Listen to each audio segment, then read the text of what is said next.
తొలిసారి పేపర్లెస్ గా సమావేశమైన తెలంగాణ కేబినెట్ పలు కీలక నిర్ణయాలకు ఆమోదం తెలిపింది. కేంద్ర ప్రభుత్వం అమల్లోకి తెచ్చిన వీబీజీ రామ్జీ చట్టం రాష్ట్రంలో అమలు చేసే అంశంపై కేబినెట్ చర్చించింది. రాష్ట్రాల్ని సంప్రదించకుండా కేంద్రం తెచ్చిన ఈ చట్టంలో పొందుపరిచిన నిబంధనలపై మంత్రివర్గం నిరసన తెలిపింది. పథకంలోని అభ్యంతరాలపై న్యాయపరంగా పోరాటం చేయాలని, కొత్త చట్టంలో విధించిన నిబంధనలపై సుప్రీంకోర్టుకు వెళ్లాలని నిర్ణయం తీసుకున్నట్లు మంత్రి పొంగులేటి తెలిపారు. అలాగే రాష్ట్ర వ్యాప్తంగా ఉన్న పాఠశాలలు, జూనియర్ కళాశాలల్లో అందించే అల్పాహారం, పాలు, మధ్యాహ్న భోజనాన్ని విద్యార్థులతో పాటు ఉపాధ్యాయులు, లెక్చరర్లు, సిబ్బందికి కూడా అందించాలని రాష్ట్ర కేబినెట్ ఆమోదముద్ర వేసింది.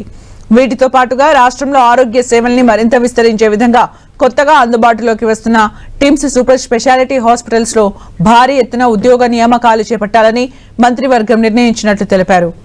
అలాగే రాష్ట్ర ప్రభుత్వం ప్రతిష్టాత్మకంగా తీసుకున్న మూసీ రివర్ ఫ్రంట్ డెవలప్మెంట్ లో భాగంగా ఫేజ్ 1 పనులకు మంత్రివర్గం పరిపాలనా అనుమతులు మంజూరు చేసింది.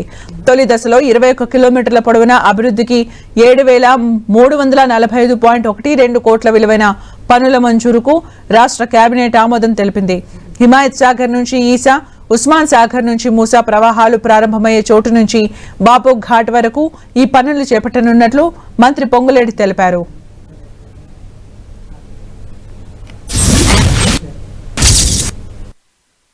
వీబీజీ రామ్జీ పేరుతో రాష్ట్రాల అభ్యంతరం తెలియజేస్తున్న ఒంటెద్దు పోకడతో కేంద్ర ప్రభుత్వం ఈ జీరామ్జీ కార్యక్రమాన్ని నిన్న 1వ తారీఖు నుంచి దేశవ్యాప్తంగా ప్రవేశపెట్టింది. అనివార్యంగా దేశంలోని కొన్ని రాష్ట్రాలు ఏవైతే ఒప్పుకున్నాయో అదే రకంగా తెలంగాణ రాష్ట్రం కూడా గత్యంతరం లేని పరిస్థితిలో ఒప్పుకుంటూ న్యాయపరంగా దీని మీద అప్రోచ్ అవ్వాలని ఈరోజు కేబినెట్ తీర్మానించడం జరిగింది. మూసి ప్రక్షాళన చేసే దాంట్లో భాగంగా ఫేజ్ 1 కి సంబంధించి గాంధీ సరోవరకు ఉన్న వి షేప్ లో ఉన్న ఆ మూసీ రివర్ ని 21 కిలోమీటర్లు ఫస్ట్ ఫేజ్ లో రాబోయే కొద్ది రోజుల్లో టెండర్ పిలవటానికి ప్రిపేర్ చేశారు.